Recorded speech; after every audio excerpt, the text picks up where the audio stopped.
Walk through में भी क्या डिफरेंस होता है। तो आज ये सारी इन्फॉर्मेशन आपको इस वीडियो के माध्यम से मिलने वाली है। तो चलिए फिर वीडियो को स्टार्ट करते हैं। दोस्तों, आप में से कई लोगों को ये कंफ्यूजन जरूर होगा कि जॉब सेफ्टी एनालिसिस और रिस्क असेसमेंट यानी कि होता क्या है। तो ये जो कंफ्यूजन है ये आपका इस वीडियो के माध्यम से पूरा होने वाला है। तो चलिए अब जानते हैं कि सबसे पहले जॉब सेफ्टी एनालिसिस यानी कि क्या होता है। तो जॉब सेफ्टी एनालिसिस जो है ये एक फॉर्मल प्रोसेस है जिसमें हम क्या करते हैं कि कोई भी एक स्पेसिफिक जॉब हो या फिर उसका जो टास्क है उसमें आइडेंटिफाई करते हैं कि उसमें डेंजर्स क्या है, यानी कि उसके खतरे क्या है। और वो जो डेंजर्स है या फिर जो खतरा है जिसकी वजह से वर्कर्स जो है उनको इंजरी हो सकती है, तो उससे होने वाली जो भी रिस्क है उसको रिड्यूस किया जाता है। तो इसमें क्या करते हैं कि जो भी जॉब परफॉर्म कर रहे हैं उस जॉब के स्टेप्स को ब्रेक डाउन किया जाता है और फिर हर एक स्टेप में जो है वो आइडेंटिफाई किया जाता है कि उसमें क्या हजार्ड्स है और फिर उसके बाद उसके लिए हम क्या कंट्रोल्स ले सकते हैं ये आइडेंटिफाई किया जाता है, ताकि वो जो वर्कर्स वहां पर काम कर रहे हैं वो वहां पर सेफली जो है अपना टास्क जो है वो परफॉर्म कर सके। तो चलिए अब जानते हैं कि रिस्क असेसमेंट यानी कि होता क्या है। तो रिस्क असेसमेंट जो है वो भी एक फॉर्मल प्रोसेस है जिसमें आइडेंटिफाई किया जाता है जो पोटेंशियल हजार्ड्स होते हैं, जो भी एक्टिविटी हो रही हो या फिर ऑपरेशन हो रहा है उससे। और यहाँ पर जो है जो एक्टिविटी है उसमें से जो भी हजार्ड्स है और उस हजार्ड से होने वाली जो भी रिस्क लेवल है उसको एनालाइज किया जाता है और एनालाइज करने के बाद प्रपोज किया जाता है कि उसके कंट्रोल्स क्या है, ताकि वो जो रिस्क की लेवल है उसको रिड्यूस किया जा सके। अब आपको इस दोनों डेफिनेशन से ये पता चली गया होगा कि दोनों का जो है वो काम क्या है। तो दोनों यहाँ पर सेम काम करती है जो हजार्ड को फाइंड आउट करती है, यानी कि ये जो दोनों है ये हजार्ड आइडेंटिफिकेशन टेक्निक्स है जिसके कारण जो है हम हजार्ड को आइडेंटिफाई करते हैं। तो मेन डिफरेंस जो इन दोनों में आता है वो आता है स्कोप का। तो जॉब सेफ्टी एनालिसिस का जो स्कोप होता है वो बहुत ही नैरो होता है, जैसे कि इसमें इन्वॉल्वमेंट होता है खाली जॉब स्पेसिफिक रिस्क का। और अगर हम रिस्क असेसमेंट की अगर बात करें तो यहाँ पर हमें बिग पिक्चर जो है वो दिखाई देता है जिसमें सभी ऑपरेशनल जो रिस्क है यहाँ पर कवर की जाती है, जिसमें आता है कि इन्वायरमेंटल जो भी हजार्ड्स है वो इसमें आइडेंटिफाई किए जाते हैं या फिर वेस्ट मैनेजमेंट हो या फिर इक्विपमेंट का मेंटेनेंस हो और इससे भी ज्यादा। तो ये जो सभी ऑपरेशनल रिस्क है ऐसा हमें बड़ा पिक्चर जो है यहाँ पर दिखाई देता है। तो यहाँ पर आपको समझ में आ गया होगा कि स्कोप का यहाँ पर डिफरेंस होता है। और एक यहाँ पर डिफरेंस आता है रिस्क मैट्रिक्स का, यानी कि जॉब सेफ्टी एनालिसिस में रिस्क मैट्रिक्स नहीं होता है और अगर हम रिस्क असेसमेंट की बात करें तो यहाँ पर रिस्क मैट्रिक्स होता है। अब आपके सामने में ये जैसे का फॉर्मेट है, तो इस फॉर्मेट में है कि जो भी स्पेसिफिक टास्क का आपको जैसे बनाना है उस स्पेसिफिक जॉब को यहाँ पर लिखना होता है। फिर उसके बाद है कि उस जॉब के जो भी स्टेप्स है जो आपने ब्रेक डाउन किया है उसको आपको लिखना है। फिर उसके बाद है कि वो हर एक स्टेप में क्या पोटेंशियल हजार्ड्स है वो आपको लिखने हैं और फिर उसके बाद है कि आपने उसके लिए क्या रिकमेंडेड एक्शन लिया है और प्रोसीजर क्या है। और अगर हम रिस्क असेसमेंट के फॉर्मेट की बात करें तो यहाँ पर आपको जो है जो एक्टिविटी आप कर रहे हो वो लिखना है, फिर उसके बाद उसमें क्या हजार्ड इन्वॉल्व है वो लिखना है, फिर उसके बाद उस हजार्ड की वजह से क्या रिस्क हो सकती है वो यहाँ पर लिखना है। फिर उसके बाद जो है हम रिस्क रेटिंग जो है वो यहाँ पर फाइंड आउट करते हैं।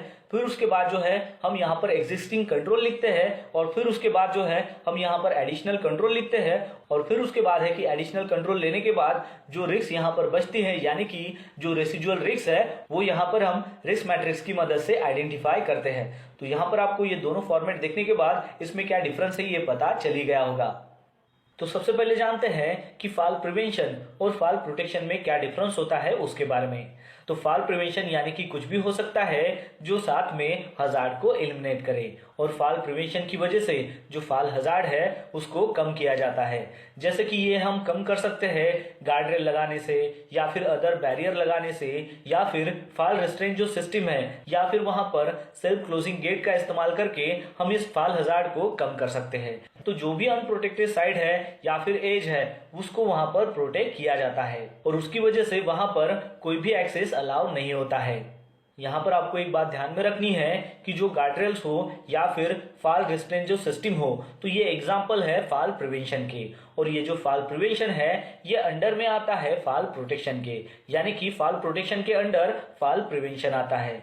इनफैक्ट आपको ये समझना है कि जो भी स्टेप आप लेते हो वर्कर को फॉल से बचाने के लिए यानी कि प्रिवेंट करने के लिए हो या फिर प्रोटेक्ट करने के लिए हो, तो ये जो सारी स्टेप्स है वो कंसिडर की जाती है फॉल प्रोटेक्शन के अंडर। तो आपको यहाँ पर अच्छे से समझ में आ गया होगा कि फॉल प्रिवेंशन और फॉल प्रोटेक्शन यानी कि क्या होता है। तो सबसे पहले देखते हैं कि वॉक थ्रू क्या होता है।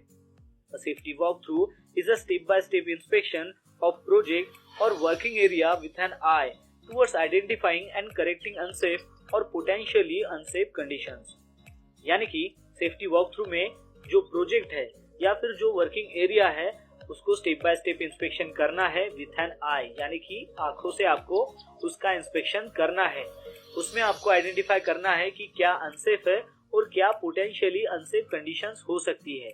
जैसे ही आपने उसको आइडेंटिफाई किया उसके बाद आपको उसको करेक्टिव मेजर्स में लाना है, यानी कि करेक्टिव एक्शंस लेना है, तो साथ ही साथ आपको उसको करेक्ट भी करना है।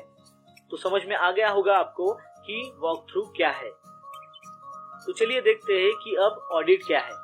ऑडिट एक प्रोएक्टिव एक्शन है कि जिसकी वजह से अनवांटेड जो इंसिडेंट्स होने वाले हैं उसको अवॉइड किया जा सकता है, और प्रोजेक्ट का जो करंट स्टैटिस्टिक है उसको भी इवैल्यूएट ऑडिट के थ्रू किया जाता है। ऑडिट एक सिस्टमैटिक प्रोसीजर है कि जिसकी वजह से मेजर हो या फिर माइनर जो सेफ्टी इश्यूज हो वो फाइंड आउट किए जाते हैं और एडवाइस किया जाता है उसके करेक्टिव एक्शंस के लिए। ऑडिट ये बहुत ही इम्पोर्टेंट है। ऑडिट के जरिए हमें कंसर्न डिपार्टमेंट के बीच जो भी गैप होती है वो हमें आइडेंटिफाई हो जाती है। उसके बाद में जो भी रेगुलर रिपोर्टिंग सिस्टम है उसके बारे में भी हमें ऑडिट के जरिए पता चलता है। तो दोस्तों आशा करता हूँ कि आपको वॉक थ्रू और ऑडिट के बारे में पता चल गया होगा। मैं फिर से एक बार दोहराता हूँ कि वॉक थ्रू क्या है। तो वॉक थ्रू यानी कि स्टेप बाय स्टेप इंस्पेक्शन होता है प्रोजेक्ट और वर्किंग एरिया का, जो आप अपनी आंखों से करते हो, जहां पर आप अनसेफ एक्ट कोई भी हो या फिर अनसेफ कोई भी कंडीशन हो जिसका पोटेंशियल रिस्क हाई हो उसे आइडेंटिफाई करते हैं और साथ ही साथ उसको करेक्ट करते हैं, उसे वॉक थ्रू कहते हैं। और ऑडिट में क्या होता है कि ऑडिट जो है वो प्रोएक्टिव एक्शंस है कि जिसमें अनवांटेड जो इंसिडेंट है उसको अवॉइड किया जा सकता है और प्रोजेक्ट का जो करंट स्टैटिस्टिक है उसको इवैल्यूएट किया जाता है।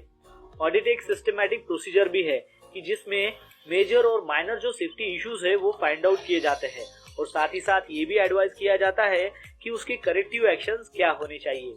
ऑडिट बहुत ही इंपॉर्टेंट होता है क्योंकि उसके जरिए हमें जो कंसर्न डिपार्टमेंट है उसके बीच में जो भी गैप है वो हम आइडेंटिफाई कर सकते हैं और रेगुलर जो रिपोर्टिंग सिस्टम है वो क्या है वो भी हम पता लगा सकते हैं।